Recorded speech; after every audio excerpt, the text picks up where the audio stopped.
Welcome to my friends that are People in Production. I am so glad you have joined us today for the People in Production podcast. My name is Ryan Nelson, and I am the host of this podcast. I'm with Circle of Five Coaching, and we focus on developing mid-level leaders in manufacturing. I love hosting this podcast, and I want to start with this question. You know that guy that doesn't say much, but when he does, you know you want to listen closely? I had the opportunity to sit down with one of those guys and learn from his incredible wisdom that he's gained from life experience, from his personal investment in being a student of the industry, and just his insightful nature. That guy is none other than Brandon Worrell from KCSP Machine. And I'll tell you more about that interview in just a minute. But before I go into that, I want to let you know that I want you to sign up for our free manufacturing peer advisory group. This is a group that meets online once a month, and it is such a great conversation. We start just by checking in with people in the industry. Hey, what's going on in your world? How are things going? And then I'll usually share a little bit of a leadership tip, spend a few minutes talking about that and engaging in some dialogue about that. And then we have our hot seat moments at the end where we just take a real life issue that some of our leaders are dealing with and we just break it open. Hey, what questions do we have? What insights can we share? How can we help this person navigate this challenging situation? Whether we have 4 people there or 50 people there, there is something that everyone walks away from in this event. So encourage you, if you are interested in learning more about that, go to circleof5coaching.com/free and you can sign up for that. It really is free. It's just something that I want to bring to the community and encourage you all and build a community. So let's talk about this great interview with Brandon. It's not great because I'm interviewing him. It's great because of who he is. And in part 1 of this interview with Brandon, we're going to hear about his transformative journey of buying into KCSP and how he had to go through the process of rebranding an old company into a new identity and focus on the precision machining that they're doing now. It's great insights. I love hearing from him. And then we'll discuss the operational strategies and the workplace culture and the importance of networking within the manufacturing sector. Brandon offers some great insights. You're going to love this interview. Stick around, and at the end, I'll let you know a little bit about where he takes us in part 2.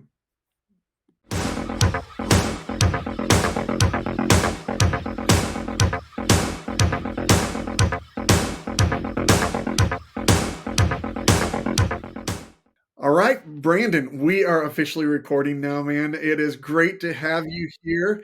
Thanks for taking the time to invest in a conversation today. Sure, absolutely happy to do it. So you are with KCSP Machine, and that is formerly known as Kansas City Screw Products. Is that correct? Yeah, that's correct. All right. So you've changed it to KCSP.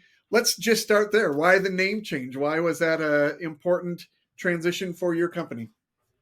Uh, Kansas City Screw Products, it's been around since 1946. Okay. So it was kind of a big decision, but it started out originally as a screw machine shop making screw products. But over the years, the previous owner, Steve Leiter, had added CNC machining, and I felt like that had become a very big part of the business, Yep. and still do some screw machine work, and still get that kind of work, but it was really kind of balanced out over time. So I felt like um, in the future, I kind of wanted to upgrade our technology. That was one of my big goals, was to upgrade our equipment and modernize it, which meant eventually getting away from the screw machines. So I thought, in order to kind of build a foundation for that, rebranding would be a good idea. And as a new owner coming in, that's the time to do it. And I think people understand when that ownership, I was going to be talking to all the customers about an ownership change. So probably going ahead and making that change, it was the time to do it. So I wanted to transition to something that was a little more just related to precision machining, which is what we do, rather than specific to, screw machines and screw products. products. It's so important, Brandon, that um, what you say and what you are um, match each other, and saying things in writing versus in person, it all represents the brand. And I really respect what you're saying about, hey, we are becoming more than this, and we don't want to be pigeonholed into this, because then we have to do a whole nother layer of complexity in sales to get past what people think we only do. Right. And anytime I talk to somebody about the business, they're all, "Oh, well, so you make screws, you know?" So that was a challenge. Yeah. And so I wanted to get past that. We don't just make screws, we're more than that.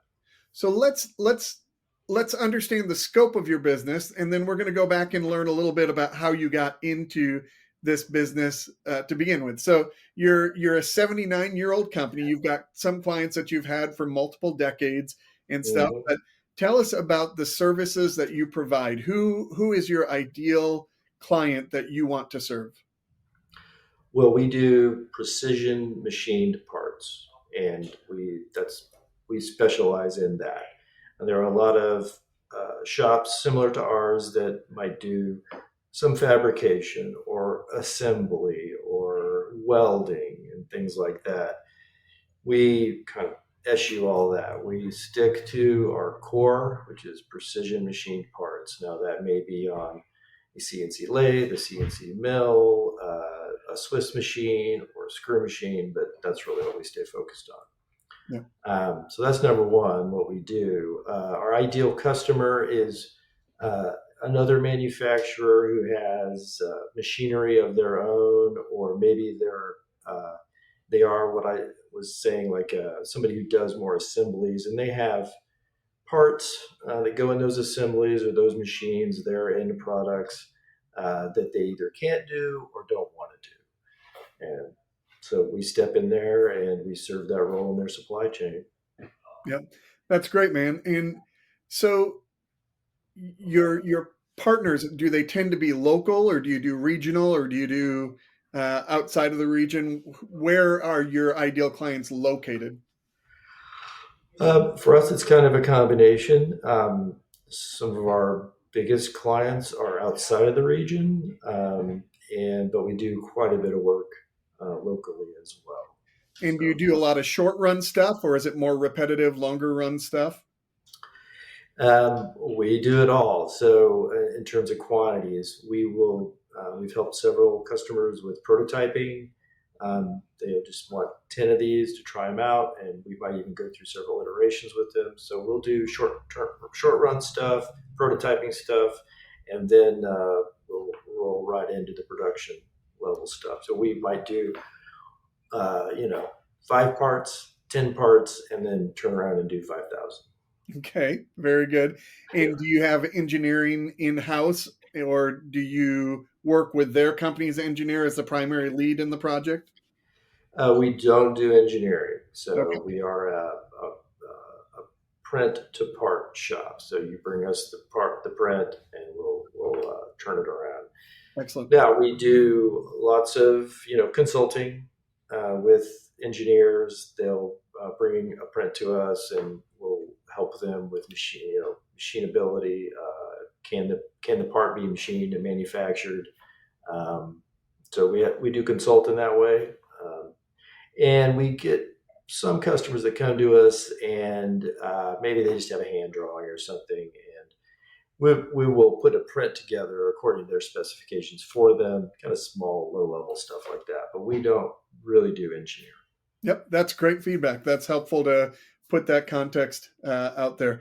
So tell me about your personnel. Tell me about the people that you have in your company. For the record, you've owned the company a little over a year. Is that right? About a So year and a half. your staff, what percentage of them are new since you've acquired it? How many of them have been here for a couple of years versus do you have any long-term staff? I do have some long-term staff, so we are a small shop, and I have my plant manager is one of the reasons I bought this company is I knew I had this guy. I had not had a chance to meet him personally, which is part of that acquisition process. But he's a 40-year guy, just celebrated 40 years in 2024.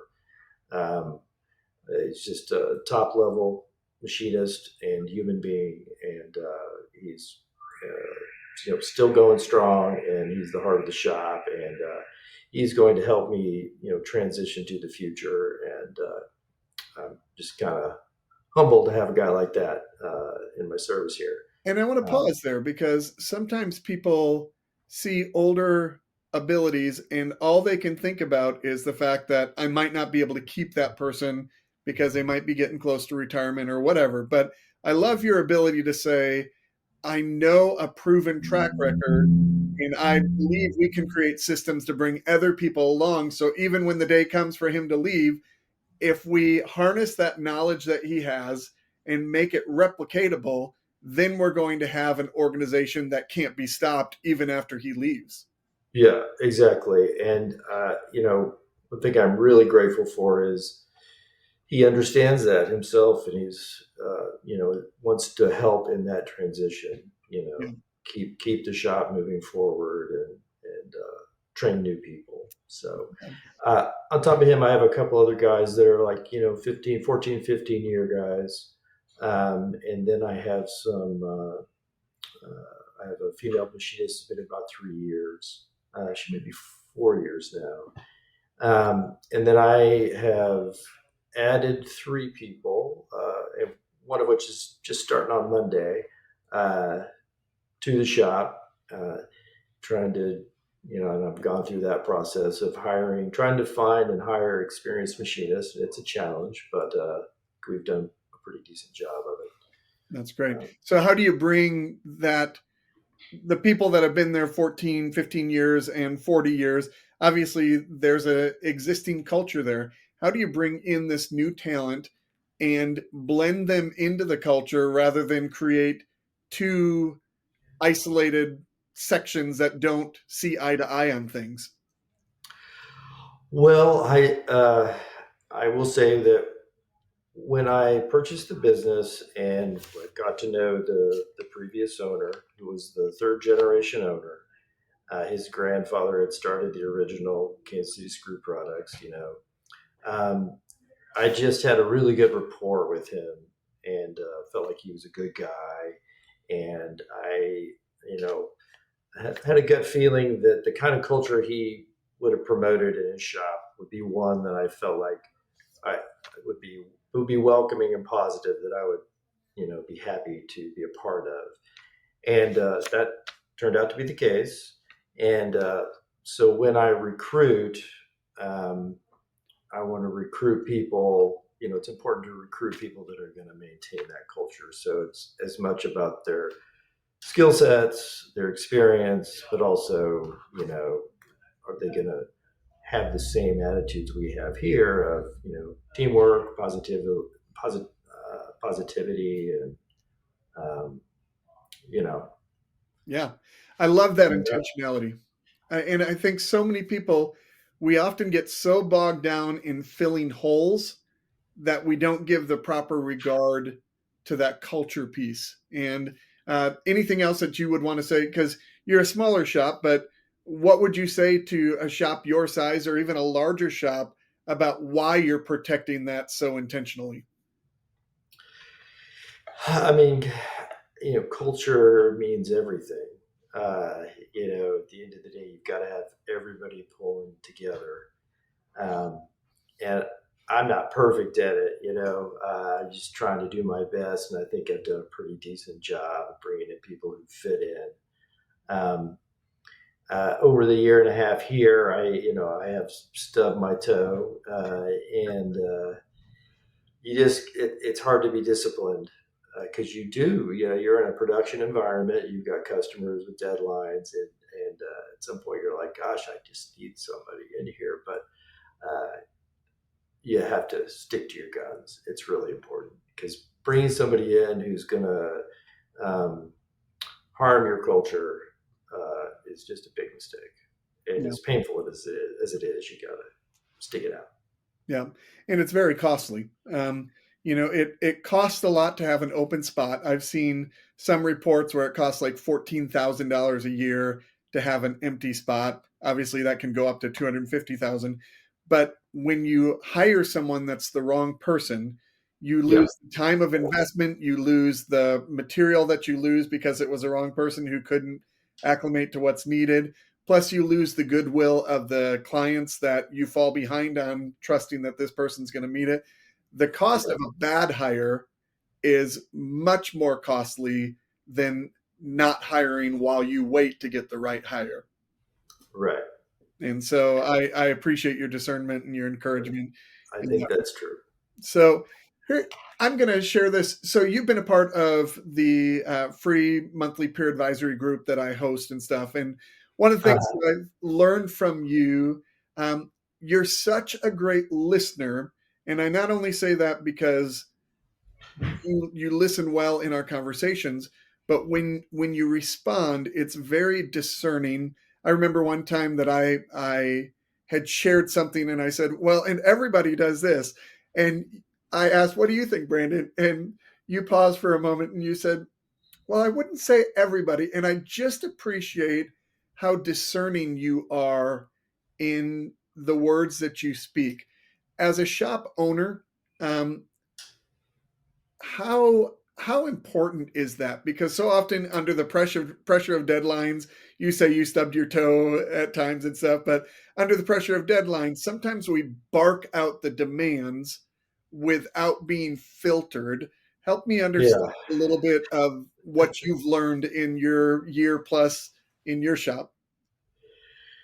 Uh, well, I've learned it not only from my time in my shop, but I've owned and operated a business before, and you just learn it over time. It is tough to control your emotion when you're like, for instance, you're just getting so behind in your production schedule, and everything is conspiring, and you feel like you just want to say, let's what's going on?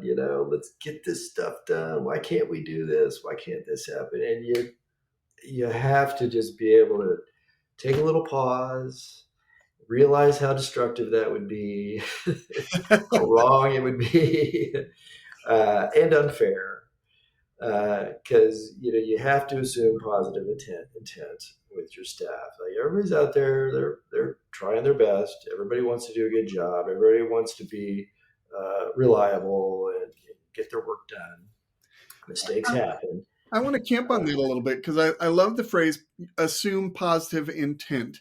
Um, I think sometimes as ownership or managers, we start thinking people are just there for the paycheck and we've got to push harder to get more out of that paycheck. Um, that mindset, I think it's lacking in a lot of shops, this assume positive intent. Um, Yeah, how do you connect the dot for people to understand that what they're doing is more than just exchanging time for a paycheck, but they're actually making a difference in aerospace, or they're making a difference in fuel distribution, or whatever field. right, How do you connect the dots to make it more than changing time for a paycheck? right. Well, a couple of things. It's about your own organization. It's also about the organizations that you're impacting, like you said. So, as far as like what we do for our customers, I do try to make a point to uh, when I'm talking to people on the shop floor, they're working on a particular project or a part. If I know something about that customer, I know something about that part, I'm going to talk to them about it. Hey, do you know who this company is? Do you know what they do? Do you know what this part goes on? Because I'm out there talking to those customers. I'm doing all the research about them. I know that this part goes on this piece of machinery that does this, and I think that's pretty cool. I mean, that's one reason I'm here is because I think what we do here is cool. And so I try to impart that to them, like, hey, this is we do some military stuff. This is a part that goes on. this piece of machinery, this weapon or whatever. This is a part that goes on this geotechnical machine. It's pretty cool what it does. I think they appreciate that. Give them some context. Uh, And anyway, I I think talked to that's some shops about the importance of understanding that this isn't about what happens in the walls of this building. It's what the things from in the walls in this building go to that make a difference in people's lives. And I try to encourage yeah, leaders, try to connect those dots for your people because it makes them feel like they're having an impact, not just doing busy work. yeah, absolutely. And we play an important role in these customers' businesses and in their end customers' lives. So yeah, you do have to impart that. And then as far as internally, I'm not very good at this right now. I will totally admit that, but it's something that's on my radar to be better at is just communicating with people about how the business is going, where the business is going. I have developed like a vision, and I want people to see where I want to take the business, what I want to do for it, and I've been able to communicate that over time, not as I think consistently as I need to, but you have to um, sell people on your vision. You have to have a vision, and you have to sell people on that vision. It has to be something that they're going to contribute to and benefit from, and you have to be telling them about it. Yeah. And that could That's be a long really conversation because if your vision changes every week, then your people can't really trust that. But if you've really done the work to create a vision that you're committed to, then your people feel a sense of stability because you keep casting the same vision over and over again and it starts sinking in. Yeah, and you have to do your part. Like you can't keep selling a vision and the vision's not happening, right? They have to see that progress. You have your responsibility, so they know what you're doing to drive the business forward. Yeah, Uh, you've got your role to do too. You that's can't so just sit good. back. That's so good. So, in a moment, I'm going to ask you a little bit about how you got into this industry. But before we jump into that, I would love to hear from you a little bit about um, you've been a part of KCNTMA now for the time Yeah. that you've been there. Was the shop a Yeah. part of KCNTMA before you were there, or did you join KCNTMA? I don't think so. Okay. I Steve wasn't when I bought the business. He may have joined for a brief period in the past, Yep. but Understood. he wasn't like he wasn't actively participating or Yeah. anything. So, what prompted you to get on board with KCNTMA? When I bought the business, I did not come from a manufacturing background, so I came, more from a technology background. So I have like my network and connections and things are in that industry in Kansas City.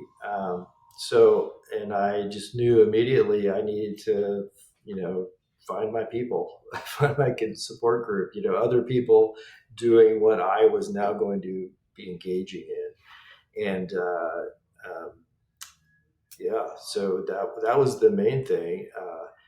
It's getting into that community, finding people that I could reach out to if I needed to, or uh, return the favor down the road. I think it's just really important. So I joined the NTMA. I've been trying to be as active in that as I can, and you know. Was invited to join the board, so that's great. I'm super happy about that. I also joined the Kansas City Manufacturing Network, KCMN, which is run by the Kansas and the Missouri MEPs.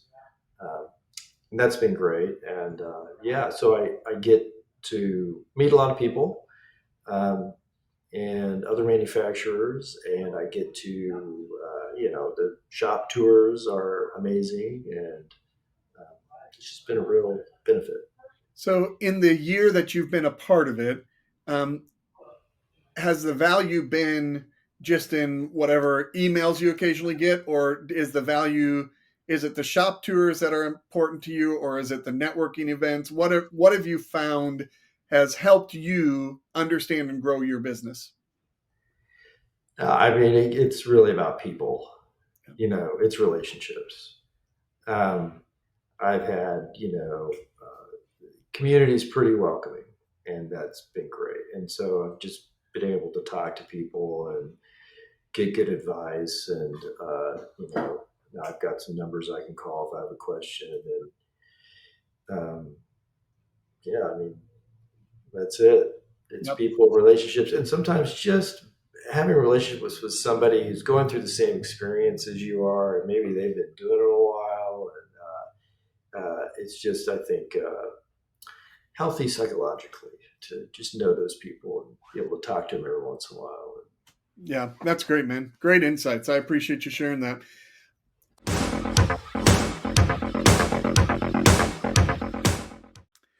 That was great stuff from Brandon. I know you appreciated that. I can't wait for you to hear part 2 that'll come out in our next episode. He goes deeper into some of the mindset of what he was looking for as a buyer into a manufacturing organization. And I'd love for you to check that out.